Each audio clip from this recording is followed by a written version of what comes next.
கர்த்தருடைய பரிசுத்த நாமத்தில் ஸ்தோத்திரம் உண்டதாக. நம்ம 1 சாமுவேல் 16வது அதிகாரத்துல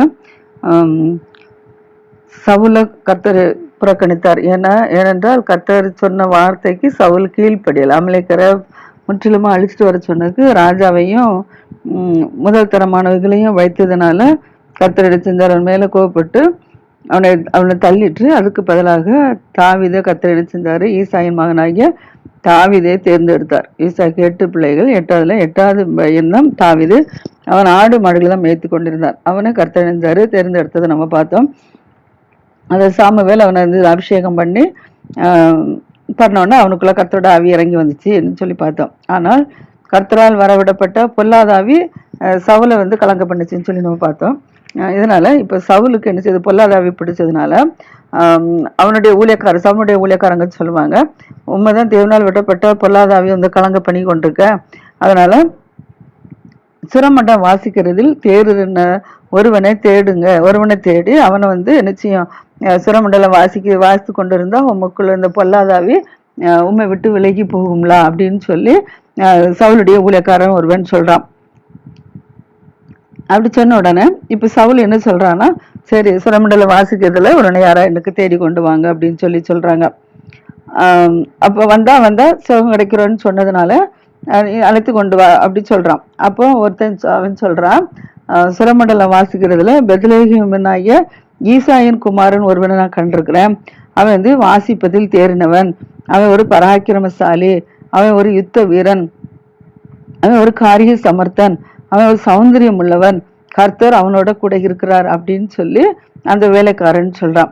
அந்த வேலைக்காரன் சொன்ன உடனே அப்ப சவுல் சொல்றான் அந்த வேலைக்காரன்ட்ட, சரி நீ அப்ப அவனை அழைத்து கொண்டு வா அப்படின்னு சொல்றாரு.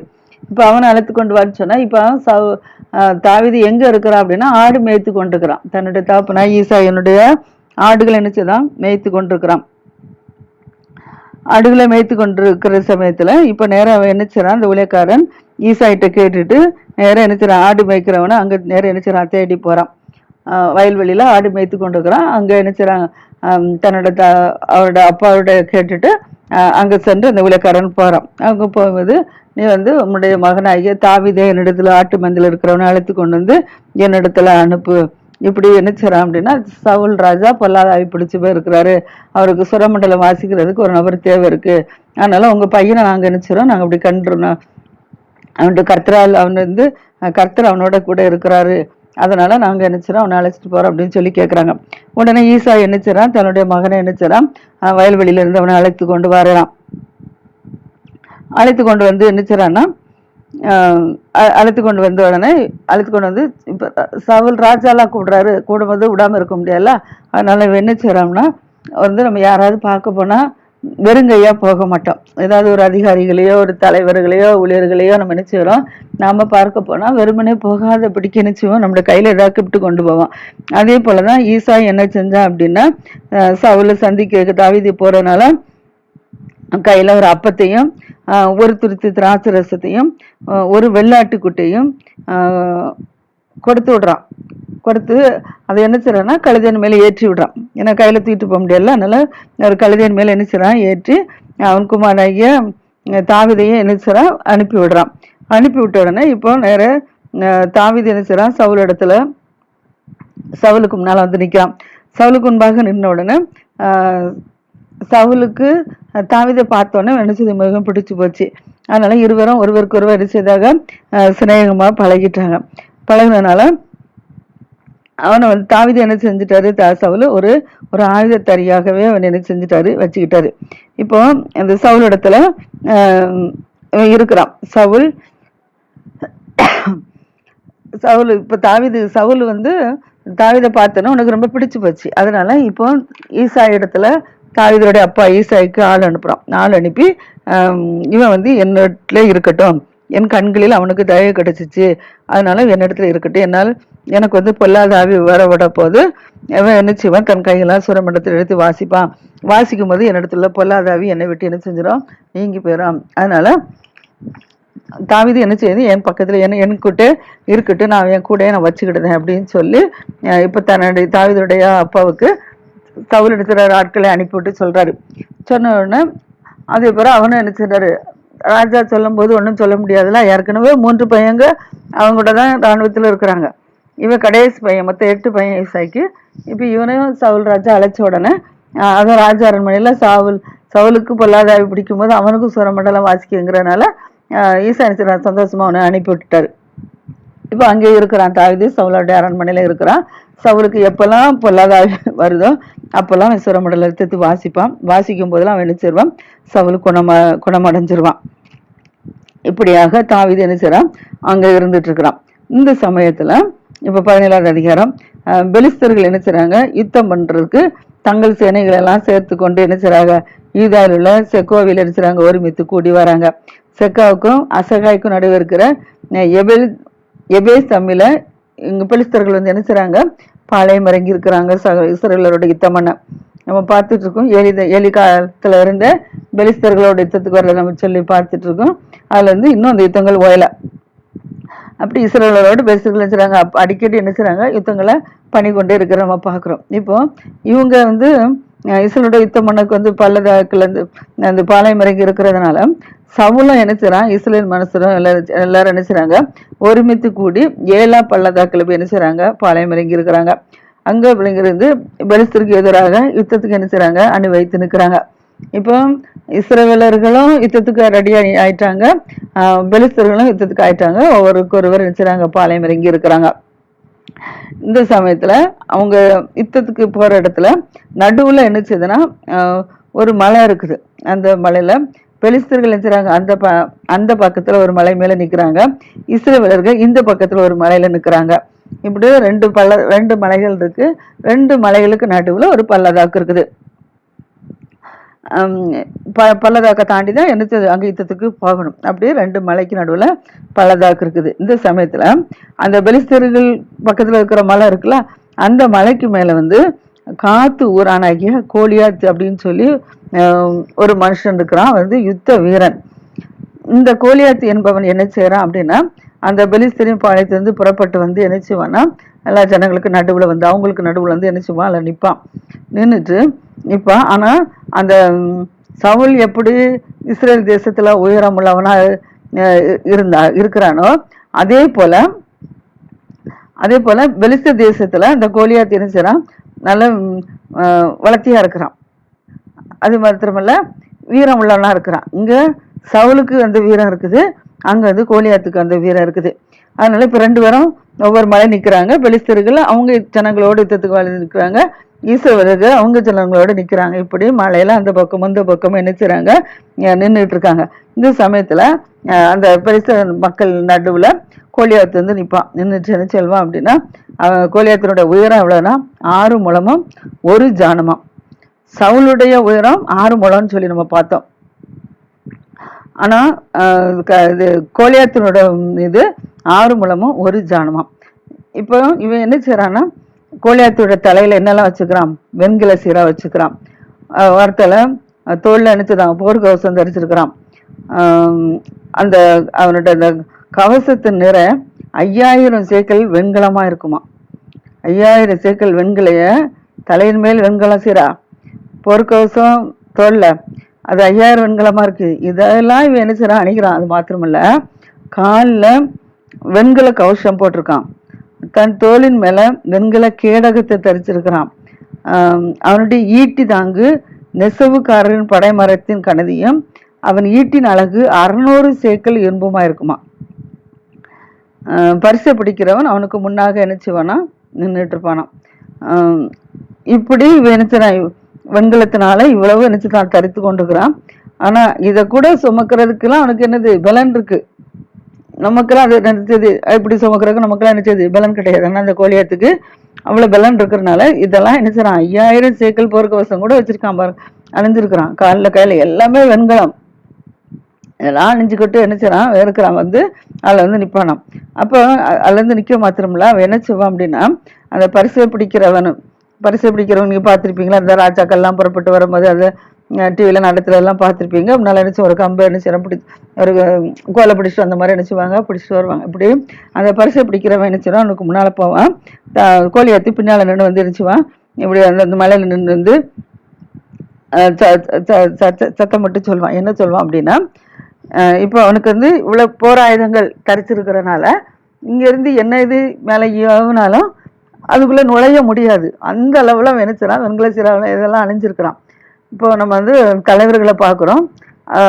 அவங்க நினைச்சிடாங்க துண்டு இந்த துப்பாக்கி வச்சு ஷூட் பண்ணாலும் அந்த குண்டு நுழையாத படிக்கான கவசங்கள் அவங்க அணிஞ்சிருக்கிறாங்க. அவங்க வஸ்திரத்துக்குள்ள நினைச்சிறாங்க அந்த குண்டு நுழையாத வஸ்திரத்தை அணிஞ்சிட்டு தான் அதுக்கு மேலே அவங்க வஸ்திரத்தை அணிஞ்சிருக்கிறாங்க. அது வந்து நம்ம நினைச்சிடறோம் நம்ம தலைவர்கள் நம்முடைய சேஃப்டிக்காக நினைச்சிடறாங்க அதை அணிஞ்சிருக்கிறத நம்ம பார்த்துக்கிறோம். அதே போலதான் இந்த கோலியாத்து நினைச்சிடாரு தன்னுடைய சேஃப்டிக்காக நினைச்சிடறான் இவ்வளவு பெரிய வெண்கலத்தால இது அணிஞ்சிருக்காங்க. இதுல ஈஸியா நினைச்ச முடியாது, எந்த பட்டையும் நுழைய முடியாது, தாக்க முடியாது, அதற்காக இப்படி நினைச்சு அணிஞ்சிருக்கிறான். இப்படி வந்து என்னச்சு வரான் நினைத்து கொண்டு முன்னால நின்றுட்டு இஸ்ரேல் ஜனங்களை நினைச்சுவான். அவன் சவிப்பான். எப்படி சவிப்பான் அப்படின்னா தினந்தோறும் என்ன செய்வானா இஸ்ரேல் ஜனங்களை பார்த்து சத்தமிட்டு கூப்பிடான். சத்தமிட்டு சொல்றான், யுத்தத்துக்கு அணிவகுத்து நிற்கிறது யாரு? நான் பெலிஸ்தன், நீங்கள் சவுலின் சேவகர் அல்லவா, உங்களில் ஒருவனை தெரிந்து கொள்ளுங்க, அவன் என்னிடத்து வரட்டும் அப்படிங்க. ஏன்னா இப்ப பெலிஸ்தன் தேசத்துல இவன் ஒருத்தன் தான் நடுவில் வந்து நிக்கிறான் ஈட்டியெல்லாம் பிடிச்சிக்கிட்டு. அதனால இவன் சொல்றான், நான் ஒருத்தன் தான் நினைச்சிறேன், உங்களுக்கு முன்னால நான் யுத்தத்துக்கு ஆயத்தமா நான் வரேன், நீங்களும் அதே போலதான் இங்க சவுலினுடைய சேவகர்கள்லாம் நீங்களும் என்ன செய்யுங்க, நீங்களும் ஒருவனை தெரிந்து கொள்ளுங்க, அவன் என்னிடத்துல வரட்டும் அப்படிங்கிறான். அவன் என்னட்டு வரட்டும், நம்ம ரெண்டு பேரும் யாரு சமர்த்தனன்னு சொல்லி நம்ம யுத்தம் பண்ணி பார்ப்போம். அதனால யாரு இப்ப நாம ஜெயிச்சிட்டேன் அப்படின்னா நான் உங்களுக்கு நினைச்சதான அடிமையா இருப்பேன், நீங்க ஜெயிச்சிட்டீங்கன்னா உங்களுக்கு நான் அடிமையா இருப்பேன், நான் ஜெயிச்சிட்டா நீங்க எனக்கு அடிமையா இருக்கணும் அப்படின்னு சொல்லி நினைச்சிடான் வந்து சொல்லிக்கிட்டு இருக்கான். இப்படி தினந்தோறும் என்ன செய்வான் அப்படின்னா அந்த மலையில நின்றுட்டு இப்படியே சொல்லி கொண்டே இருப்பான். சொல்லி கொண்டிருக்கனால பெலிஸ்தன் நினைச்சிடான் சொன்னது மாத்திரமில்ல நம்முடைய இஸ்ரேலின் தேவனாய கர்த்தரை என்ன செய்வான், அவன் நிந்திப்பான். அவங்க வந்து விக்கிரகத்தை பின்பற்றனால கர்த்தரை என்ன செய்வான், அவன் வந்து நிந்திச்சுக்கிட்டே இருப்பான். அப்படியே நிந்திச்சு என்ன செய்றான் சொல்லிக்கிட்டு நீங்க காரிய சம்பத்தினால நிச்சயங்கட்ட ஒருத்தர் நீங்க யுத்தத்துக்கு வாங்க அப்படின்னு சொல்லிக்கிட்டே இருப்பாங்களா. இதை வந்து ஜனங்கள் நினைச்சிருவாங்க, அவன் முழங்கி கரிச்சுக்கிற இந்த சத்தத்தை கேட்டவனுங்க இஸ்ரேல் ஜனங்கள் நினைச்சிருவாங்க, பயந்துருவாங்க. சவுல் ராஜாவே பயந்துருவாரு, அப்புறம் ஜனங்கள் எப்படி இருப்பாங்க. அதனால இஸ்ரேலர்கள் நினைச்சிருவாங்க அப்படியே வார்த்தைகளை கேட்ட உடனே அப்படியே பயந்து போய் கலங்கி போய் இருப்பாங்க. இப்போ இந்த சூழ்நிலையில தாவீது என்ன செய்யறான் அப்படின்னா இதால் உள்ள பெத்லேக மூரனாகிய ஈசாயனுடைய மகன் எப்ராயத்திய மனுஷனுடைய குமாரனாக இருந்தான்னு சொல்லி நம்ம பார்க்குறோம். இவன் தாவீதோடு சவுலோட இருந்தவன். அவங்க யுத்தத்துக்கெல்லாம் போன பிறகு சவுல் என்ன செய்றாரு, தாவீது என்ன செய்றான்னா தன்னுடைய அப்பாட்ட வந்துட்டாரு. மீண்டும் அவங்க யுத்தத்துக்கு போகும்போது இவன் இங்கே வந்துட்டான், அங்கே யுத்தத்துக்கு அவன் போகலை, ஏன்னா அவன் சிறு பையனா இருக்கிறாங்கிறதுனால என்ன செஞ்சுட்டாங்க, அனுப்பிவிட்டாப்புல. அவன் தன்னுடைய தகப்பனத்துல வந்து மீண்டும் அதே போல என்ன செய்றான், தன்னுடைய தகப்பனுடைய ஆடுகளை என்ன செய்றான், மேய்த்து கொண்டிருக்கிறான். இந்த சமயத்துல தன்னுடைய தகப்பனுடைய ஆடுகளை மேய்த்து கொண்டிருக்கிறான். இப்போ அவனுடைய அப்பா வந்து பெத்லேஹேம் உள்ளவன் வந்து ஈசாயின்னு சொல்லி பேரு, தாவீது அப்பா பேரு ஈசாய். ஈசாய்க்கு வந்து 8 குமாரர்கள் இருக்கிறாங்க. அந்த சவுலுடைய நாட்களில ஈசாய் தான் வயது முதிர்ந்தவனா இருக்கிறான், அவனுக்கு கீழே தான் வயது மற்றவங்களாம் இருக்கிறாங்க. அந்த அளவுல ஒரு வயது முதிர்ந்த ஈசாய் ஒருவன் நினைச்சாரு அந்த சவுல் காலத்துல இருக்கிறாப்புல. அவனுடைய மகன் தான் தாவீது. சவுலுடைய அந்த ஈசாயுடைய 3 குமாரர்கள், மூத்த 3 குமாரர்கள். மூத்தவன் பேர் என்னது எலியாப்பு, 2வது பேர் வந்து அபினதாப்பு, 3வது பேர் வந்து சம்மா. அப்படி 3 பிள்ளைகள் என்ன செய்யறான்னா சவுலோட யுத்தத்துக்கு போயிருக்கிறாங்க. ஏன்னா சாமுவேல் சொன்னார்ல, சவுல் ராஜா தேர்ந்தெடுத்தாச்சுன்னா அவன் உங்களோட யுத்த வீரர்கள்லாம் பிடிச்சி வச்சுக்கிடுவான், பலசாலியெல்லாம் பிடிச்சி வச்சுடுவான்னு சொல்லி கருத்தை சொன்னார்லாம். அதே போல இப்போ சவுல் என்ன செஞ்சுக்காருன்னா ஈசாயுடைய பிள்ளைகள் 3 பேரும் அவனோட யுத்தத்துக்காக இராணுவத்துல சேர்ந்து இருக்கிறாங்க போயிருக்கிறாங்க. இப்போ சவுலுடைய இந்த ஈசாயுடைய அப்பா என்ன செய்யறா அப்படின்னா யுத்தத்துக்கு போயிட்டாங்க, நாளாயிடுச்சு, அவனும் வரல. அதனால தாவீதை என்ன செய்றாரு, அவன் ஆடு மேய்க்கிறான். ஆடு மேய்க்கிற தாவீதை அழைத்து இவனுடைய சகோதரர்கள் எப்படி இருக்காங்கன்னு சொல்லி நீ போய் பார்த்துட்டு வா அப்படின்னு சொல்றாரு. சொன்ன உடனே அவன் என்ன செய்றான், சரி அப்படின்னு சொல்லிட்டு தன்னுடைய ஆடுகளை என்ன செய்யறான் காவலாளர்கள் வசமாய் விட்டுட்டு தான் என்ன செய்றான், நான் சகோதரர்களை பார்த்துட்டு வரேன் அப்படின்னு சொல்லி கிளம்புறான். அப்ப வந்து கிளம்பி வரும்போது தன்னுடைய பிள்ளைகளை பார்க்கும்போது இப்போ நம்ம தான் இருக்கிறோன்னா நம்முடைய பிள்ளைகள் யாராவது வெளியில் நிற்கிறாங்கன்னு வச்சுடும், சும்மா போக மாட்டோம். யாரும் போனாலும் கூட என்ன செய்வோம், அவங்களுக்கு ஏதாவது தேவைகள், தின்பண்டங்கள், பணங்கள் என்னென்ன கொடுக்கணுமோ கொடுத்து விடுவோம்ல. அதே போல தான் இப்போ ஈசா என்ன செய்யறான், தன்னுடைய 3 குமாரர்களையும் பார்க்கறதுக்கு தன்னுடைய இளைய மகன்கிட்ட 10 பால் கட்டி, 1 மரக்கால் வறுத்த பயிறு, 10 அப்பங்கள் இதை எடுத்து என்ன செய்யறான், கொடுக்குறான். கொடுத்து இதை கொண்டு போய் உன்னோட சகோதரர்கள்ட்ட கொடுத்துட்டு நீ என்ன செய்ய, அவங்கள பார்த்துட்டு வா அப்படின்னு சொல்லி, சுக செய்தியை விசாரிச்சுட்டு வா அப்படின்னு சொல்லி ஈசாயை அனுப்பி விடுறாரு. இப்போ தாவீது என்ன செய்றான், நேரம் என்ன செய்றான், அந்த 7 பள்ளத்தாக்கில தான் பெலிஸ்தர்கள் எல்லாரும் என்ன செய்றாங்க, 7 பள்ளத்தாக்கில் இவங்க பாளையம் இறங்கி இருந்தாங்களோ அந்த இடத்துக்கு தான் இப்போ பெலிஸ்தர்கள் வந்து என்ன செய்றாங்க, இஸ்ரவேலோடு என்ன செய்றாங்க, யுத்தம் பண்ணி கொண்டிருக்கிறாங்க. இப்போ பெலிஸ்தர்களும் இஸ்ரவேலோடு என்ன செய்றாங்க, ஒருவருக்கு ஒருவர் யுத்தம் பண்ணி கொண்டிருக்கிறாங்க. இந்த சமயத்துல தாவீது என்ன செய்றான், அப்பாவோட வார்த்தைக்கு கீழ்ப்படிந்து அதிகாலையிலே எழுந்து என்ன செய்றான், ஆடுகளை தன் காவலாளிட்ட ஒப்படைச்சிட்டு அந்த ஈசாயை கொடுத்த பொருட்களை தன்னோட சகோதரர்களுக்கு அதெல்லாம் வாங்கிக்கிட்டு இஸ்ரேலர்களும் பெலிஸ்தர்களும் யுத்தம் பண்ணி கொண்டிருக்கிறதான அந்த ரதங்கள் இருக்கிற இடத்துக்கு என்ன செய்றான், கிளம்பி போறான். அங்க போயிட்டு இருக்கான். இப்ப சேனைகள் என்ன செய்து யுத்தத்துக்கு அணி வகித்து நிற்கிறாங்க. அணி வைத்து ஒருவருக்கு ஒரு நினைச்சாங்க, அணி வைத்து யுத்தத்துக்கு ஆர்ப்பரித்து கொண்டு இருக்கிறாங்க. இந்த சமயத்துல இஸ்ரேலில் பெருசலும் ஒருவருக்கு எதிராக ஒருவர் நினைச்சாங்க, அணி வகுத்து நிற்கிறாங்க யுத்தத்துக்கு. அங்க இங்கே வரிசையா நிற்காங்க. அந்த சமயத்துல இப்ப தாவீது அங்க போயிட்டான். போனவன் என்ன செய்யறான் அப்படின்னா, தன் சகோதரர்களுக்கு கொண்டு வந்த பொருட்களை இப்போதைக்கு தன்னோட சகோதரர்களை தேடி கொடுக்க முடியாது. காரணம் அவங்க யுத்தத்துக்கு ஆயத்தமாகி அணிவகுத்து நிற்கிறாங்க. அப்ப அந்த இடத்துல இப்ப போய் நம்ம பார்க்க முடியாது. அதனால அவன் என்ன செய்யறான்னா, அவன் தன்னோட சகோதரர்களுக்கு கொண்டு போன பொருட்கள் எல்லாம் என்ன செய்யறான், அந்த வச்சிருக்கிறத இறக்கி ரஸ்துகளை காக்கிறவன் ரசமா என்ன செய்யறான், வைத்து விட்டு சேனைக்குள்ள ஓடுறான். யுத்தத்துக்கு ஆயத்தமாகி இருக்காங்களா, அந்த சேனைக்குள்ள தாவீது என்ன செய்யறான், சகோதரருக்கு கொண்ட பொருட்களை அந்த ரஸ்துகள் அண்டையில காவல்காரன் பக்கத்துல வச்சுட்டு சேனைக்குள்ள ஓடுறான். ஓடி போய் தன்னோட சகோதரர்களை பார்த்து, நீங்க சுகமா இருக்கிறீர்களா அப்படின்னு சொல்லி கேட்கிறான். சுகமா கேட்ட உடனே இப்ப அவனு வந்து என்ன செய்யறான், சுகமா இருக்கலாம்னு சொல்லி அவனோட பேசி கொண்டிருக்கிறாங்க. இப்ப சகோதரோடு பேசி கொண்டிருக்கிற நேரத்துல அந்த காத்தூரனாகிய கோலியாத்து என்ன செய்யறான் அப்படின்னா, அந்த பெலிஸ்தீ வீரன், கோலியாத்து பெலிஸ்தீ வீரன் பெலிஸ்தரின் சேனைகள் இருந்து என்ன செய்யறான், எழும்பி வந்து நிக்கிறான். வழக்கம் போல அவன் சேனைகள் நடுவில் வந்து என்ன செய்வான், எழும்பி வந்து நின்று எப்பவும் சொல்ற வார்த்தைகளையே சொல்றான். நீங்க வந்து என்ன செய்யுங்க, ஒரு தைரியம் தான் என் பக்கத்துல என்ன செய்யுங்க, நீங்க வாங்க, நம்ம 2 பேரும் யுத்தம் பண்ணுவோம். நீங்க வந்து ஜெயிச்சா நான் உங்களுக்கு வேலைக்காரன் ஆவேன், நான் ஜெயிச்சா நீங்க எனக்கு வேலைக்காரன் ஆகணும் அப்படின்னு சொல்லி என்ன செய்யறான்.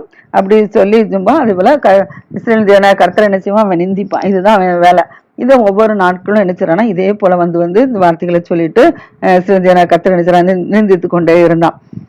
இப்படி சொன்னதுனால இப்ப சகல இஸ்ரவேலர்கள் என்ன செய்றாங்க, பயந்து என்ன செய்றாங்க, அவனுடைய முகத்துக்கு விலகி ஓடுவாங்க. இப்படி ஓடுகிற சமயத்துலதான் ஓடுவாங்க. ஆனா இப்ப தாவீது என்ன செய்றான், சகோதரர்களை பார்க்க போனவன் அந்த சேனைக்குள்ள ஓடி போய் தன்னோட சகோதரரை நல்லா விசாரிச்சு கொண்டிருக்கிறான். இந்த சமயத்துலதான் கோலியாத்து இப்படி சொன்னதை பார்த்த உடனே அப்ப ஜனங்கள்லாம் அவன முகத்துக்கு விலகி ஓடுறவன்னு சொல்லி ஒரு முகத்துக்கு விலகி ஓடுறவங்க ஒருத்தர் என்ன சொல்றாங்க அப்படின்னா, இவன் முன்னால இவனை பாத்தீங்களா, அந்த மனுஷனை எவ்வளவு உயரமா இருக்கிறான், இவன் முன்னால யார் நிக்க முடியும், எப்படி நம்ம இஸ்ரேல் தேவனை நிந்தித்து கொண்டே இருக்கிறான், ஆனா இவனை யாராவது கொல்லணும், இவனை கொல்லுட்டான்னா இவனை யாரு கொல்றாங்களோ அவனுக்கு அவனுடைய குமாரத்திய என்ன செய்வாரு, திருமணம் செய்து கொடுப்பாராம். அதே போல கொலை செய்யும் போது அவனுடைய தகப்பன் வீட்டாருக்கு என்ன செய்வாரான்னா, இஸ்ரேல்ல யார் யார் ஜெயிக்கிறாங்களோ அவங்களுக்கு அவனுடைய தகப்பன் வீட்டுல என்ன செய்ய வீட்டார் எல்லாருக்கும் சர்வமானி என்ன செய்ய கொடுப்பாராம் அப்படின்னு சொல்லி ஒருவருக்கு ஒருவர் பெலிஸ்தர் சொல்றாங்க. பெலிஸ்தர் இல்ல, இந்த சவுல், இஸ்ரேல் ராஜா சவுல் வந்து சொல்லியிருக்கிறாரு, அந்த பெலிஸ்தனோட யார் யுத்தம் பண்ணி, அவன் ஒருத்தனை தானே கூப்பிடுறான் யுத்தத்துக்கு, அதனால யாரு அவனோட ஏத்துன்னு யுத்தம் பண்றாங்களோ அவனுக்கு நான் என்ன செய்வேன், என்னோட குமாரத்தை கொடுப்பேன், அவனோட தகப்பனோட குடும்பத்துக்கு நான் இஸ்ரவேலோட சர்வசானியமா அவருக்கு கொடுத்து நான் அவங்கள போய் சேர்த்து பாதுகாப்பேன் அப்படின்னு சொல்லி சவுல் இறக்குறேன்னு சொல்லியிருக்கிறாரு. அப்ப இந்த வார்த்தைகள் எல்லாம் என்ன செய்றாங்க, தாவீது அவங்களா பேசி கொண்டிருக்கிறாங்க. இத்தவர்கள்லாம் இப்படி சவுல் ராஜா சொல்லியிருக்கிறாரு, நம்ம எல்லாரும் இப்படி பயந்து போய் நம்ம விலகி ஓடுறோமே அவனுடைய முகத்துக்கு அப்படின்னு சொல்லி அவங்க பேசி கொண்டிருக்கிறாங்க. இப்போ இப்படி பேசி கொண்டிருக்கிறது தாவீது கேட்டுக்கிட்டு இருக்கான். தாவீது கேட்டுக்கிட்டு இருந்த உடனே அவன் திரும்ப என்ன செய்றான், பக்கத்துல நிக்கிறவங்கள பார்த்து, இப்ப அவங்க சொல்றதை கேட்டுக்கிட்டு இருக்கிறான்.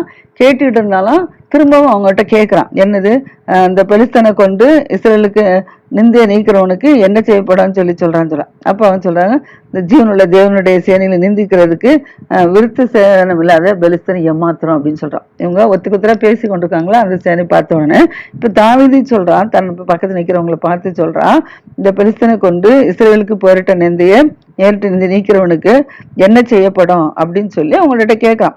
கேட்டுட்டு ஜீவனுள்ள தேவனுடைய சேனைகளை நிந்திக்கிறதுக்கு விருத்த சேனை இல்லாத இந்த பெலிஸ்தனை ஏமாத்துறான் அப்படின்னு சொல்லி அப்ப அவங்ககிட்ட பேசி கொண்டிருக்கிறான். அதுக்கு ஜனங்கள் சொல்றாங்க, அவனை கொல்லுகிறவனுக்கு ராஜா என்னென்னபடி செய்வார் அப்படின்னு சொல்லி முன்னால அவன்கிட்ட முன்னால அவங்ககிட்ட பேசி கொண்டு இருந்தாங்க. இந்த வார்த்தைகளையே தாவீது சொல்றாங்க. அவனுக்கு தன்னுடைய குமாரத்தை கொடுப்பாரு, தகப்பன் வீட்டருக்கு சகல உதவியும் செய்வார் அப்படின்னு சொல்லி அந்த செய்தி என்ன செய்றாங்க சொல்றாங்க. சொன்னோன்னு இப்ப அந்த மனுஷங்களோட தாவீது பேசி கொண்டிருக்கிறான். இப்படி பேசி கொண்டிருக்கிற சமயத்துல தாவீதுடைய மூத்த சகோதரன் பேரு எலியாப்புன்னு சொல்லி நம்ம பார்த்தோம். இந்த எலியாப்பு என்ன செய்யறான் அப்படின்னா, பேசுறதை கேட்டோன்னு தாவீது மேல கோபம் வருது. தாவீது மேல கோபப்பட்டு சொல்றான், நீங்க வந்தது ஏன்னா கடைக்குட்டி சின்ன பையன், இவங்களே பயந்து போய் இருக்கிறாங்க, இப்ப இவங்கள எல்லாம் விசாரிச்சிருக்கான்னு சொல்லி அவன் நினைச்சான். மொத்த சகோதரன்லாம் அவனுக்கு உரிமை உண்டுல, அவன் நினைச்சான் தன்னோட சகோதரனை திட்டுறான்.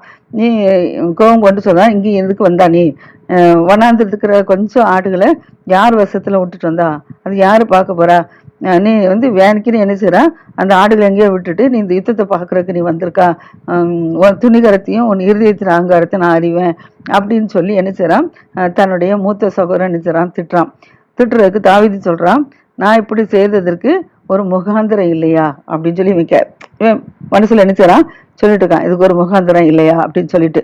அதே மாதிரி வேற ஒருத்தட்ட போய் கேட்கறான், இப்படி பெலிஸ்தீனை கொண்டா அவங்களுக்கு என்ன கிடைக்கும் அப்படின்னு சொல்லிட்டு என்ன செய்றான் கேட்கறான். கேட்டோன்னா அவங்க முன்னால சொன்னபடியே சொல்லிட்டு இருக்காங்க, கொண்டவனுக்கு தன்னுடைய மகளை கொடுப்பாரு, சகலமும் கொடுப்பாருன்னு சொல்லி தன்னுடைய தகப்பன் கொடுப்பாரு, சகலமும் கொடுப்பாருன்னு சொல்லி சொல்றாங்க. இந்த வார்த்தைகளை தாவீது கேட்டுட்டு இருக்கான். அதுக்கப்புறம் நாம் என்ன நடந்து சொல்லி நாளை பார்ப்போம். கர்த்தர் ஆசீர்வதிப்பாராக. ஆமென்.